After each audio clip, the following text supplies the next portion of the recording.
ಯಾವ ನದಿಗೆ ಬಾಕ್ರಾ ಅಣೆಕಟ್ಟನ್ನು ಕಟ್ಟಲಾಗಿದೆ? ಬಾಕ್ರಾ ಅಣೆಕಟ್ಟನ್ನು ಯಾವ ನದಿಗೆ ಅಡ್ಡಲಾಗಿ ಕಟ್ಟಲಾಗಿದೆ?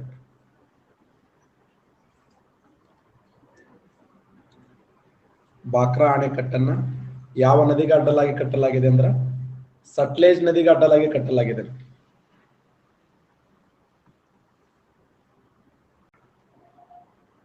ಬಾಕ್ರಾ ಬೇರೆ, ನಂಗಲ್ ಬೇರೆ. ಬಾಕ್ರಾ ಇರೋದು ಹಿಮಾಚಲ ಪ್ರದೇಶದಲ್ಲಿ, ನಂಗಲ್ ಇರೋದು ಪಂಜಾಬದಲ್ಲಿ. ಬಾಕ್ರಾ 226 ಮೀಟರ್ ಎತ್ತರವಾಗಿದ್ದರೆ ನಂಗಲ್ 29 ಮೀಟರ್ ಎತ್ತರವಾಗಿದೆ. ಈ ಬಾಕ್ರಾ ನಂಗಲ್ ಅಣೆಕಟ್ಟು ಇದನ್ನ ನಿರ್ಮಾಣ ಮಾಡಿದ ವರ್ಷ 1955ರಲ್ಲಿ. ಯಾವ ನದಿಗೆ ಅಡ್ಡಲಾಗಿ ಅಂದ್ರೆ ಸಟ್ಲೇಜ್ ನದಿಗೆ ಅಡ್ಡಲಾಗಿ ಕಟ್ಟಿರ್ತಕ್ಕಂಥ ಅಣೆಕಟ್ಟು. ಇದು ಪ್ರಥಮ ಪಂಚವಾರ್ಷಿಕ ಯೋಜನೆಯ ಕೊಡುಗೆಯಾಗಿದೆ. ಇದನ್ನ ಸಿಖ್ಖರ 10ನೇ ಗುರುವಾಗಿರುವಂತ ಗೋವಿಂದ ಸಾಗರ ಅಣೆಕಟ್ಟು ಅಂತ ಕರೀತಾರೆ. ಗೋವಿಂದ ಸಾಗರ ಅಣೆಕಟ್ಟು ಅಂದ್ರು ಒಂದೇ, ಬಾಕ್ರಾ ನಂಗಲ್ ಅಣೆಕಟ್ಟು ಅಂದ್ರು ಒಂದೇ. ಸಟ್ಲೇಜ್ ನದಿಗೆ ಅಡ್ಡಲಾಗಿ ಕಟ್ಟಿರ್ತಕ್ಕಂಥ ಅಣೆಕಟ್ಟು ಬಾಕ್ರಾ ಹಿಮಾಚಲ ಪ್ರದೇಶದಲ್ಲಿ, ನಂಗಲ್. ಹಾಗಾದ್ರೆ ಬಾಕ್ರಾ ನಂಗಲ್ ಅಣೆಕಟ್ಟಿನ ಅತಿ ಉದ್ದವಾದ ಕಾಲುವೆ ಯಾವುದು? ಎಕ್ಸಲೆಂಟ್, ಇಂದಿರಾ ಗಾಂಧಿ ಕಾಲುವೆ ನೋಡಿ.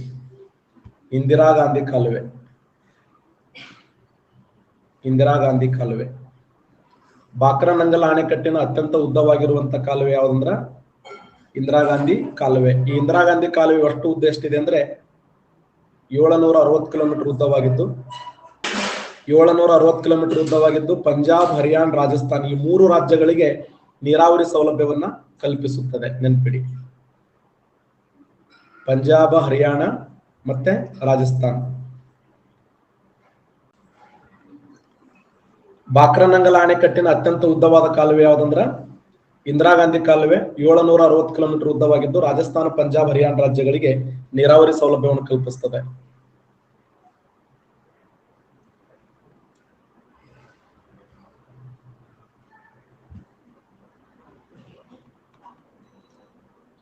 ಫರಕ್ಕಾ ಅಣೆಕಟ್ಟನ್ನ ಯಾವ ನದಿಗೆ ಅಡ್ಡಲಾಗಿ ಕಟ್ಟಲಾಗಿದೆ? ಫರಕ್ಕಾ ಅಣೆಕಟ್ಟನ್ನ ಯಾವ ನದಿಗೆ ಅಡ್ಡಲಾಗಿ ಕಟ್ಟಲಾಗಿದೆ?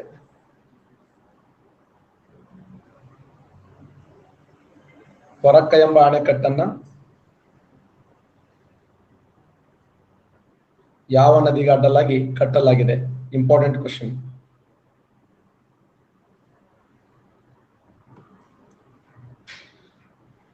ಸರಿಯಾದಂತ ಉತ್ತರ ಗಂಗಾ ನದಿಗೆ ಅಡ್ಡಲಾಗಿ ಕಟ್ಟಲಾಗಿದೆ ನೋಡಿ. ಫರಕ್ಕಾ ಅಣೆಕಟ್ಟನ್ನ ಗಂಗಾ ನದಿಗೆ. ಅದಕ್ಕೆ ಭಾರತ ಮತ್ತು ಬಾಂಗ್ಲಾದೇಶಗಳ ಮಧ್ಯದಲ್ಲಿ ವಿವಾದಾತ್ಮಕವಾಗಿರುವಂತಹ ಅಣೆಕಟ್ಟು ಇದು. ಯಾವುದು? ಫರಕ್ಕಾ ಅಣೆಕಟ್ಟು.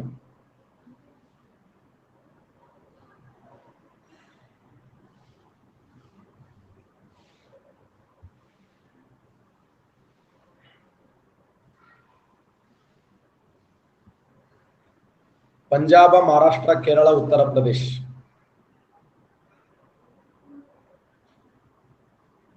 ಒಂದಂತೂ ಕರೆಕ್ಟ್ ಇದೆ.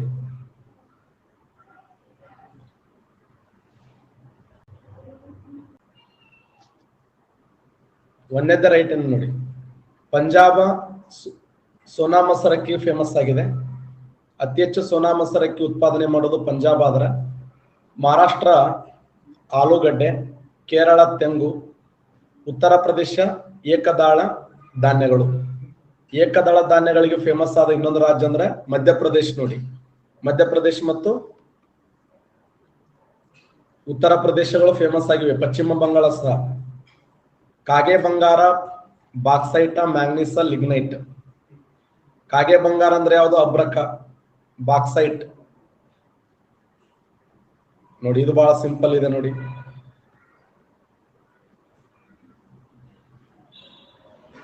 ನೋಡಿದ ತಕ್ಷಣ ಆನ್ಸರ್ ಮಾಡಬಹುದು.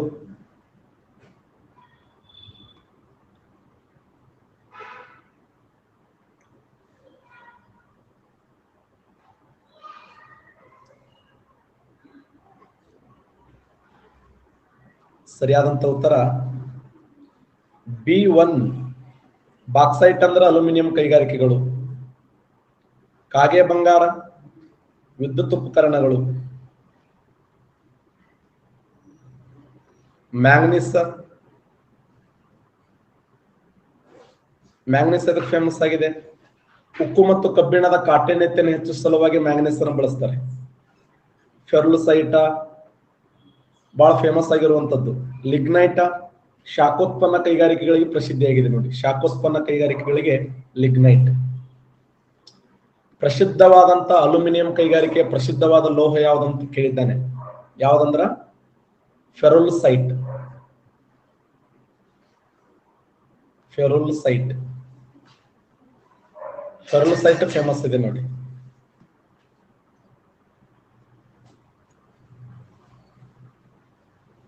ಭತ್ತದ ಗದ್ದೆಯ ಮೂಲದಿಂದಾಗುವ ಮುಖ್ಯ ಮಾಲಿನ್ಯಕಾರಕ ಯಾವುದು? Simple question. ಆನ್ಸರ್ ಮಾಡ್ತೀರಿ?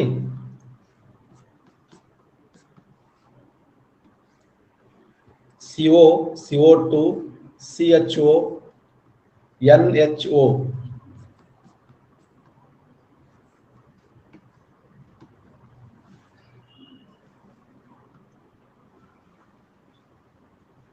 ಭತ್ತದ ಗದ್ದೆಯ ಮೂಲದಿಂದಾಗುವ ಮುಖ್ಯ ಮಾಲಿನ್ಯಕಾರಕ. 71% ಕರೆಕ್ಟ್ ಆನ್ಸರ್ ಮಾಡಿದ್ದೀರಿ. CH4 ರೈಟ್ ಆನ್ಸರ್ ನೋಡಿ. CH4.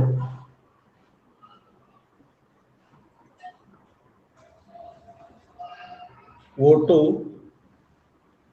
H2O, CnH2O,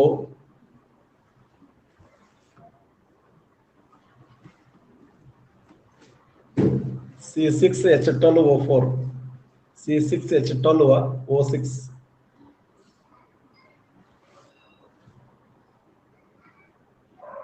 ಇದರಲ್ಲಿ ಮಾನವನ ಇಂಧನ ಯಾವುದು? ಮಾನವನ ಇಂಧನ ಯಾವುದು? ಇದರಲ್ಲಿ ಮಾನವನ ಇಂಧನ ಎಂದು ಯಾವುದನ್ನು ಕರೆಯುತ್ತಾರೆ?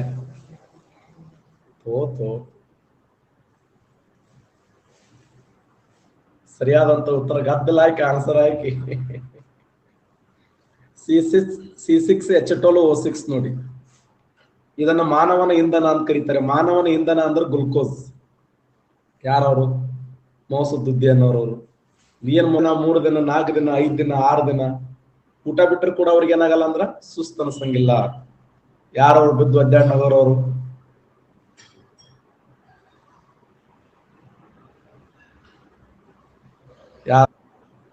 ಗ್ಲುಕೋಸ್. ಮಾನವನ ಇಂಧನ ಅಂದ್ರ ಗ್ಲುಕೋಸ್. ಮಾನವನ ಉಸಿರು ಅಂದ್ರ ಆಕ್ಸಿಜನ್. ಕಾಜಿರಂಗ ರಾಷ್ಟ್ರೀಯ ಉದ್ಯಾನವನ ಯಾವ್ದಕ್ ಫೇಮಸ್ ಆಗಿದೆ? ಕಾಜಿರಂಗ.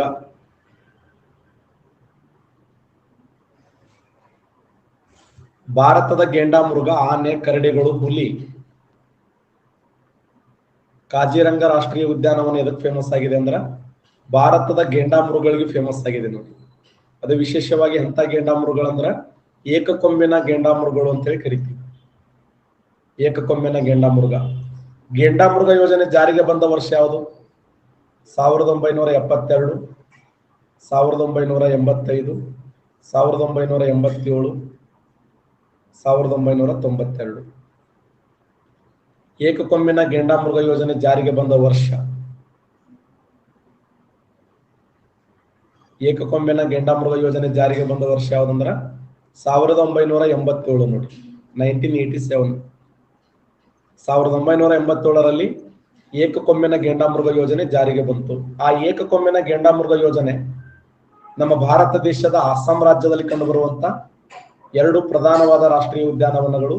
ಒಂದು ಕಾಜಿರಂಗ ರಾಷ್ಟ್ರೀಯ ಉದ್ಯಾನವನ, ಇನ್ನೊಂದು ಮಾನಸ ರಾಷ್ಟ್ರೀಯ ಉದ್ಯಾನವನ. ಮಾನಸ ಮತ್ತು ಕಾಜಿರಂಗ ರಾಷ್ಟ್ರೀಯ ಉದ್ಯಾನವನದಲ್ಲಿ ಏಕಕೊಂಬಿನ ಗೆಂಡಾಮೃಗಗಳು ಕಂಡುಬರುತ್ತವೆ. ಫೇಮಸ್.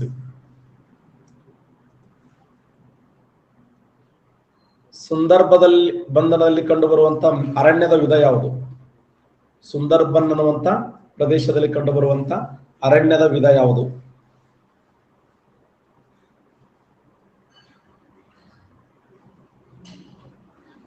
78% ಕರೆಕ್ಟ್ ಆನ್ಸರ್ ಮಾಡಿದ್ದೀರಿ.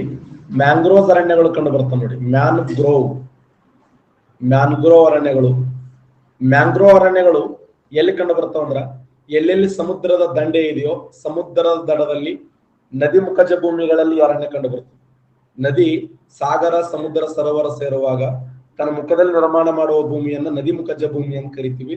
ಆ ರಿವರ್ ಡೆಲ್ಟಾ ನದಿ ಮುಖಜ ಭೂಮಿಗಳಲ್ಲಿ ಅರಣ್ಯ ಕಂಡು ಬರ್ತದೆ. ಉದಾಹರಣೆ ಪಶ್ಚಿಮ ಬಂಗಾಳದ ಸುಂದರ್ಬನ್,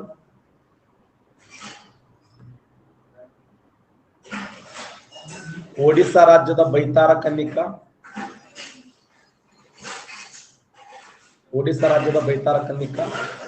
ತಮಿಳುನಾಡಿನ ಪೇಶಾವರ್, ಕೇರಳ ರಾಜ್ಯದ ಅಷ್ಟಮುಡಿ ಮತ್ತು ವೆಂಬಮುಡಿ,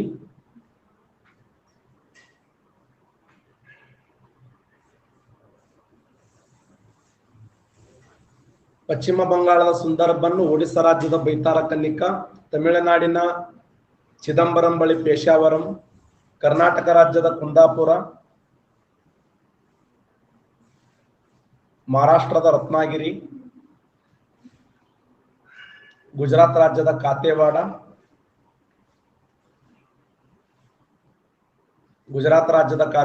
ಮಹಾರಾಷ್ಟ್ರದ ರತ್ನಾಗಿರಿ, ಕರ್ನಾಟಕ ರಾಜ್ಯದಲ್ಲಿ ಕುಂದಾಪುರ, ಅಷ್ಟಮುಡಿ ಮತ್ತು ವೆಂಬಮುಡಿ, ಪೇಶಾವರಂ, ಬೈತಾರ ಕನ್ನಿಕಾ ಮತ್ತು ಸುಂದರ್ಬನ್ ಇವೆಲ್ಲ ಭಾರತ ದೇಶದಲ್ಲಿ ಕಂಡುಬರುವ ಪ್ರಮುಖವಾಗಿರುವಂತ ಮ್ಯಾಂಗ್ರೋವ್ಸ್ ಅರಣ್ಯ.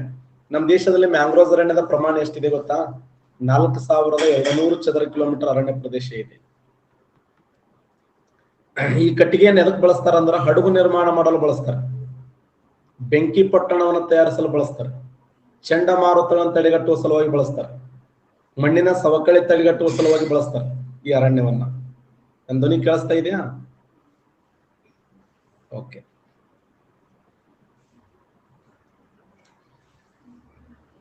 ಆಮ್ಲ ಮಳೆಗೆ ಮುಖ್ಯ ಕಾರಣ ಏನು?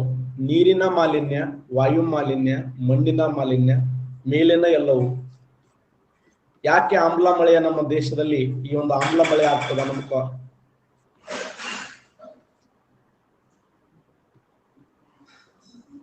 ಆಮ್ಲ ಮಳೆಗೆ ಮುಖ್ಯ ಕಾರಣ ಏನು?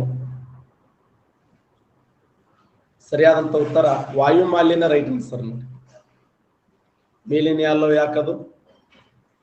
ಸರಿಯಾದಂತ ಉತ್ತರ ವಾಯು ಮಾಲಿನ್ಯ ಇದೆಯಲ್ಲ, ಸರಿ ಉತ್ತರ ವಾಯು ಮಾಲಿನ್ಯ. ಆಮ್ಲ ಮಳೆಗೆ ಮುಖ್ಯ ಕಾರಣ ಏನಂದ್ರೆ ವಾಯು ಮಾಲಿನ್ಯ, ಸರಿಯಾಗಿರುವಂತ ಉತ್ತರ. ಭೂಪಾಲ ಅನಿಲ ದುರಂತಕ್ಕೆ ಕಾರಣವಾದ ಅನಿಲ ಯಾವುದು? ಮಿಥೇನ್, ಮಿಥೈಲ್ ಅಸೋಸೇನೇಟ್, ಗಂಧಕ ಡೈಆಕ್ಸೈಡ್, ಎಲ್ಲವೂ. ಕರೆಕ್ಟ್ ಆನ್ಸರ್ ಮಾಡಿ ನೋಡೋಣ. ಬಹಳಷ್ಟು ದುರ್ಘಟನೆ ನಡೀತದೆ 1984ರಲ್ಲಿ. ಭೂಪಾಲ ಅನಿಲ ದುರಂತಕ್ಕೆ ಕಾರಣವಾದ ಅನಿಲ ಯಾವುದು?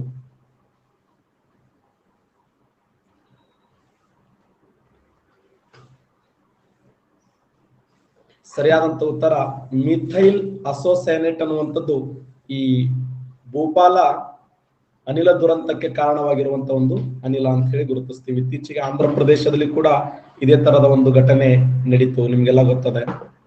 ಬಹಳಷ್ಟು ಡೇಂಜರಸ್. ಅಡಿಗೆ ಅನಿಲ ಏನೋ ನಾವು ಮನೆಗಳಲ್ಲಿ ಬಳಸ್ತೀವಲ್ಲ, ಅಡಿಗೆ ಅನಿಲದಲ್ಲಿ ಅದರ ಸ್ಮೆಲ್ ಯಾಕೆ ಗೊಂಬೆ ಚಿತ್ರ ಮುಂದೋಲೆ? ಆಯ್ತಾಯ್ತು, ಕೇಳಲ್ಲ ಆಯ್ತಾಯ್ತು ಹೇಳುದು. ಅಡಿಗೆ ಅನಿಲದಲ್ಲಿ ಅಂದ್ರೆ ಮನೆಯಲ್ಲಿ ಬಳಸುವಂತ ಗ್ಯಾಸ್ ಇದೆಯಲ್ಲ, ಆ ಗ್ಯಾಸಿನ ಸ್ಮೆಲ್ ಗೊತ್ತಾಗಲಿ ಅಂತೇಳಿ ಬಳಸುವಂತ ರಾಸಾಯನಿಕ ವಸ್ತು ಯಾವ್ದಂದ್ರ ಇಥೈಲ್ ಮರ್ಕ್ಯಾಪ್ಟನ್. ಇಥೈಲ್ ಮರ್ಕ್ಯಾಪ್ಟನ್ ಅನ್ನುವಂತ ಒಂದು ಗ್ಯಾಸ್ ಅನ್ನು ಬಳಸಲಾಗ್ತದೆ, ಅಂದ್ರ ಅಡಿಗೆ ಅನಿಲದ ಸ್ಮೆಲ್ ಗೊತ್ತಾಗ್ಲಿ ಅಂತ ಹೇಳಿ. ಅದು ಹೋಲಿ. ಈ ಅಡಿಗೆ ಅನಿಲ BPL ನಾವು ಏನು ಗ್ಯಾಸ್ಗಳನ್ನು ಬಳಸ್ತೀವಲ್ಲ, ಗ್ಯಾಸ ಯಾವ ರೂಪದಲ್ಲಿ ಇರ್ತದೆ? ಅದು ಘನ ರೂಪದಲ್ಲಿ ಇರ್ತದೆ, ದ್ರವ ರೂಪದಲ್ಲಿ ಇರ್ತದೆ, ಅನಿಲ ರೂಪದಲ್ಲಿ ಇರ್ತದ, ಮೇಲಿನ ಎಲ್ಲವೂ. ಅಡಿಗೆ ಮನೆಯಲ್ಲಿ ನಾವು ಏನ್ ಬಳಸ್ತೀವಲ್ಲ ಗ್ಯಾಸ್ಗಳು, ಆ HP ಗ್ಯಾಸ್ ಆಗಲಿ ಯಾವುದೇ ಇಂಡಿಯನ್ ಗ್ಯಾಸ್ ಆಗಲಿ, ಆ ಗ್ಯಾಸ್ ಯಾವ ರೂಪದಲ್ಲಿ ಇರ್ತದೆ ಅಂತ ಕ್ವಶನ್ ಆಗಿದೆ. ಘನ, ದ್ರವ, ಅನಿಲ, ಮೇಲಿನ ಎಲ್ಲವೂ. ಸರಿಯಾ? ನೀವು ಆ ಅನಿಲ ಅಂತ ಯಾಕೆ ಅನ್ಬೇಕು ಸರ್ ನಮಗ? ಸರಿಯಾದಂತ ಉತ್ತರ ದ್ರವ ರೂಪದಲ್ಲಿ ಇರ್ತದೆ, ದ್ರವ ರೂಪದಲ್ಲಿ. ಗ್ಯಾಸ್ಗಳು ಆ ಒಳಗಿರುವಂತ ಇದು ಅದಲ್ಲ, ಅದು ಯಾವ ರೂಪದಲ್ಲಿ ಇರುತ್ತೆ ಅಂದ್ರ ದ್ರವ ರೂಪದಲ್ಲಿ ಇರುತ್ತದೆ. ಅದರ ಸ್ಮೆಲ್ ಗೊತ್ತಾಗಲಿ ಅಂತ ಹೇಳಿ ಬಳಸುವಂತ ಒಂದು ವಿಶಿಷ್ಟವಾಗಿರುವಂತ ಅನಿಲ ಯಾವುದು ಅಂತ ಕೇಳ್ತಾನೆ. ಇಥೈಲ್ ಮರ್ ಕ್ಯಾಪ್ಟನ್ ಅನ್ನುವಂಥದ್ದು. ಬೇಸಿಗೆ ದಿನಮಾನಗಳಲ್ಲಿ ಬ್ಯೂಟೇನ್ ಬಳಸಿದರೆ, ಚಳಿಗಾಲ ಮತ್ತು ಮಳೆಗಾಲದಲ್ಲಿ ಪ್ರೊಪೈನ್ ಬಳಸ್ತಾರೆ. ನಮ್ಗೆ ಯಾಕೆ ಬೇಕು ಇಲ್ಲ, ಸುಮ್ಮನೆ ಜಿಯೋಗ್ರಫಿ ಹೇಳ್ತೀನಿ. ಆಯ್ತಾಯ್ತು, ಇನ್ನ ಮೇಲೂ ಕೇಳಂಗಿಲ್ಲ. ಆಯ್ತಾಯ್ತು.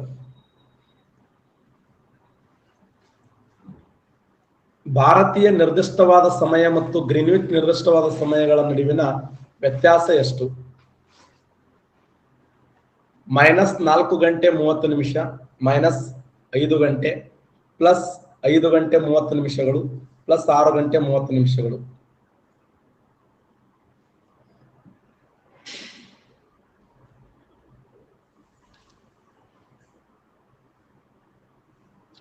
ನಿಮಿಷ ರೈಟ್ ಆನ್ಸರ್.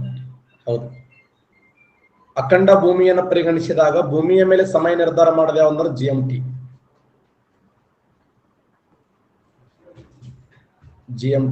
GMT ಅಂದ್ರೆ ಏನು? ಗ್ರೀನ್ವಿಚ್ ಮೆರಿಡಿಯನ್ ಟೈಮ್ ಅಂತ ಕರಿತೀವಿ. ಗ್ರೀನ್ವಿಚ್ ಮೆರಿಡಿಯನ್ ಟೈಮ್ ಇದೆಯಲ್ಲ, ಇದು 82 ಪೂರ್ವ ರೇಖಾಂಶ. ಇದು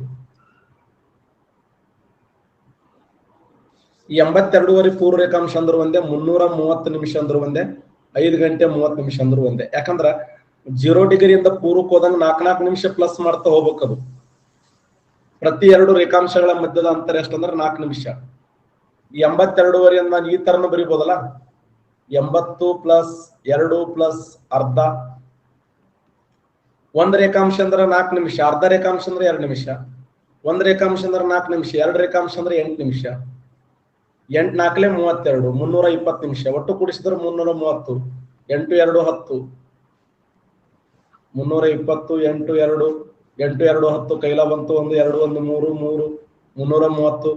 5 ಗಂಟೆ 30 ನಿಮಿಷ ಎಲ್ಲ ಒಂದೇ ಅಲ್ಲವು.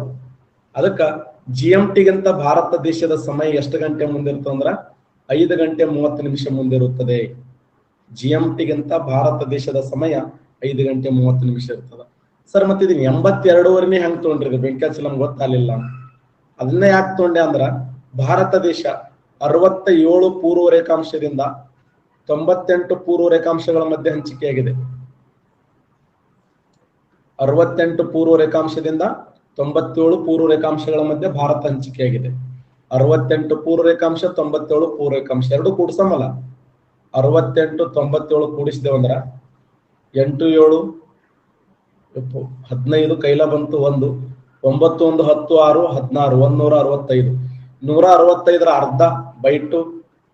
2 1 2 8 2 2 /2 82.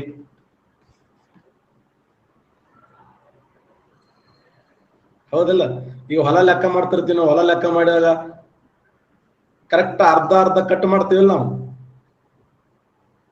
ಈ ಹೊಲ ಎಷ್ಟು ಕಟ್ ಆಗ್ಯದ ಅಂತಂದಾಗ ಅಲ್ಲೇ ಆದ್ ನೀನೇ ನೋಡಂದ್ರ, ಅಲ್ಲಿ ಆದಲ್ಲ ನೀನೇ ನೋಡು.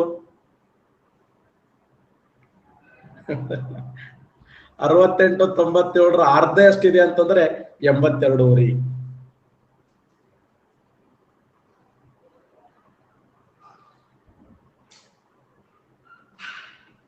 ಈ 82 82 ಅಂದ್ರೆ ಪಾಯಿಂಟ್ ಅಂದಂಗಿದು. 82 ಪಾಯಿಂಟ್ ಅಂದಂಗಿದು. 5 5 10. ಕೈಲ ಬಂತು 1 2 2 4 1 5 8 2 16. ಅಥವಾ ಅಲ್ಲಿಗೆ ಬರ್ತಲ್ಲ ಒಳ್ಳೆ. ನಾವು ಏನೇ ಇದ್ರು ಕರೆಕ್ಟೇ ಅದು.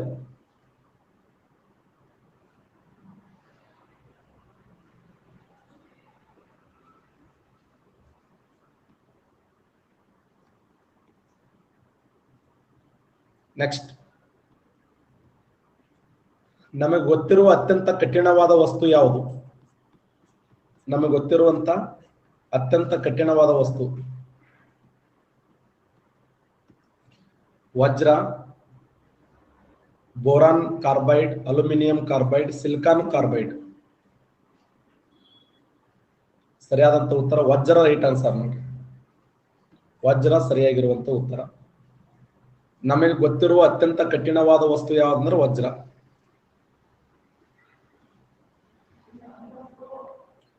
ಇಂಗಾಲದ ಬಹುರೂಪ ಯಾವುದು? ಇಂಗಾಲದ ಬಹುರೂಪ ಯಾವುದು? ಇಂಗಾಲದ ಬಹುರೂಪನು ವಜ್ರ ನೋಡಿ. ಇಂಗಾಲದ ಬಹುರೂಪ ಇದೆಯಲ್ಲ, ಇದು ಕೂಡ ವಜ್ರನೇ.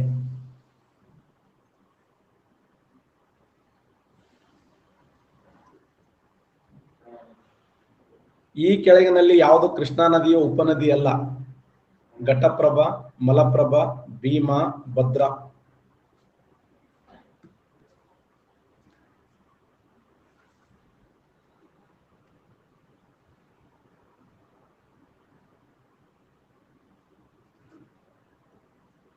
ಸರಿಯಾದಂತ ಉತ್ತರ ಭದ್ರಾ ನೋಡಿ.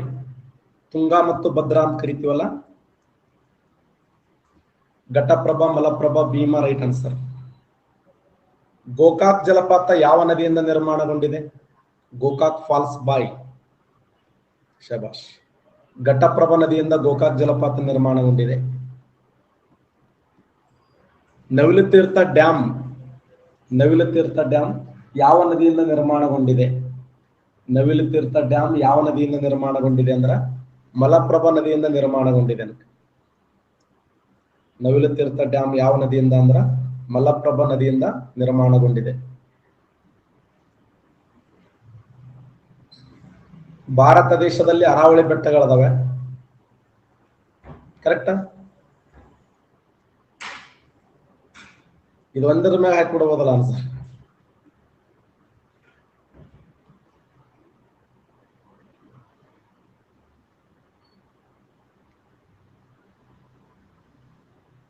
ಶಬಾಷ್. ಭಾರತ ದೇಶದಲ್ಲಿ ಅರಾವಳಿ ಬೆಟ್ಟಗಳು, ಸ್ವಿಟ್ಜರ್ಲ್ಯಾಂಡ್ದಲ್ಲಿ ಆಲ್ಪ್ಸ್ ಪರ್ವತಗಳು, ಸೈಬೇರಿಯಾ ದೇಶದಲ್ಲಿ ಆಲ್ಡ್ ಪರ್ವತಗಳು, ಚೀಲಿ ದೇಶದಲ್ಲಿ ಆಂಡಿಸ್ ಪರ್ವತಗಳು. ಜಗತ್ತಿನಲ್ಲಿ ಅತ್ಯಂತ ಉದ್ದವಾದ ಮಡಿಕೆ ಪರ್ವತಗಳು ಯಾವಂದ್ರೆ ಆಂಡಿಸ್ ಪರ್ವತಗಳು. ಅತಿ ಎತ್ತರವಾದ ಮಡಿಕೆ ಪರ್ವತಗಳಂದ್ರೆ ಹಿಮಾಲಯ.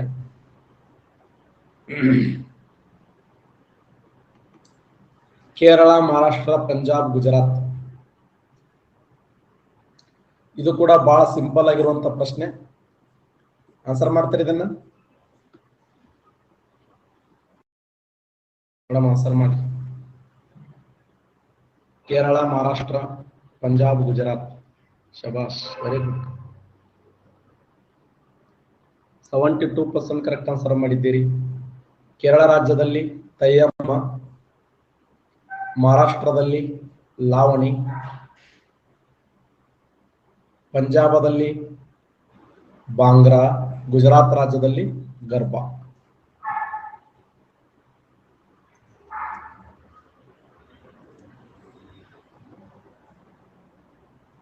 ಟಿಮ್ ರಾಜ್ಯದಲ್ಲಿ ತಾರಾಪುರ ನ್ಯೂಕ್ಲಿಯರ್ ಶಕ್ತಿ ಸ್ಥಾವರವನ್ನು ನಿರ್ಮಾಣ ಮಾಡಲಾಗಿದೆ. ತಾರಾಪುರ ಅನ್ನುವಂತ ಒಂದು ಅಣುವಿದ್ಯುತ್ ಸ್ಥಾವರ ಇದೆಯಲ್ಲ, ಅದು ಯಾವ ರಾಜ್ಯದಲ್ಲಿ ಕಂಡು ಬರ್ತದೆ? ರಾಜಸ್ಥಾನದಲ್ಲಿ, ಮಹಾರಾಷ್ಟ್ರದಲ್ಲಿ, ಕರ್ನಾಟಕದಲ್ಲಿ, ತಮಿಳುನಾಡಲ್ಲಿ. Maharashtra right answer. ನಮ್ಮ ದೇಶದ ಮೊಟ್ಟ ಮೊದಲ ಅಣುವಿದ್ಯುತ್ ಸ್ಥಾವರ ಇದು. ಭಾರತ ದೇಶದ ಮೊದಲ ಅಣುವಿದ್ಯುತ್ ಸ್ಥಾವರ ಯಾವಂದ್ರ ತಾರಾಪುರ. ತಾರಾಪುರ ಎಲ್ಲಿದೆ ಅಂದ್ರ ಮಹಾರಾಷ್ಟ್ರದಲ್ಲಿ ಕಂಡು ಬರ್ತದೆ. ಕಲ್ಪಕ್ಕಂ ಅನ್ನುವಂತ ಅಣುವಿದ್ಯುತ್ ಸ್ಥಾವರ ಯಾವ ರಾಜ್ಯದಲ್ಲಿದೆ? ಕಲ್ಪಕ್ಕಂ ಎಂಬ ಅಣುವಿದ್ಯುತ್ ಸ್ಥಾವರ. ಸರಿಯಾದಂತ ಉತ್ತರ ತಮಿಳುನಾಡಲ್ಲಿ ಕಂಡು ಬರ್ತದೆ. ಕಲ್ಪಕ್ಕಂ ಅನ್ನುವಂತ ಒಂದು ಅಣುವಿದ್ಯುತ್ ಸ್ಥಾವರ ಯಾವ ರಾಜ್ಯದಲ್ಲಿದೆ ಅಂದ್ರೆ ತಮಿಳುನಾಡಲ್ಲಿ. ಕೈಗಾ ಅಣುವಿದ್ಯುತ್ ಸ್ಥಾವರ ಯಾವ ರಾಜ್ಯದಲ್ಲಿ? ಕೈಗಾ ಅಣುವಿದ್ಯುತ್ ಸ್ಥಾವರ. ಕೈಗಾ ಅಣುವಿದ್ಯುತ್ ಸ್ಥಾವರ ಯಾವ ರಾಜ್ಯದಲ್ಲಿ ಅಂದ್ರೆ ಕರ್ನಾಟಕ ರಾಜ್ಯದಲ್ಲಿ ಕಂಡು ಬರ್ತದೆ. 2000ರಲ್ಲಿ ಸ್ಥಾಪನೆಯಾಗಿದ್ದು ಯಾವ ನದಿಯ ದಡದ ಮೇಲೆ ಇದೆ ಅಂದ್ರೆ ಕಾಳಿ ನದಿಯ ದಡದ ಮೇಲೆ ಕಂಡು ಬರ್ತದೆ ಕೈಗಾ.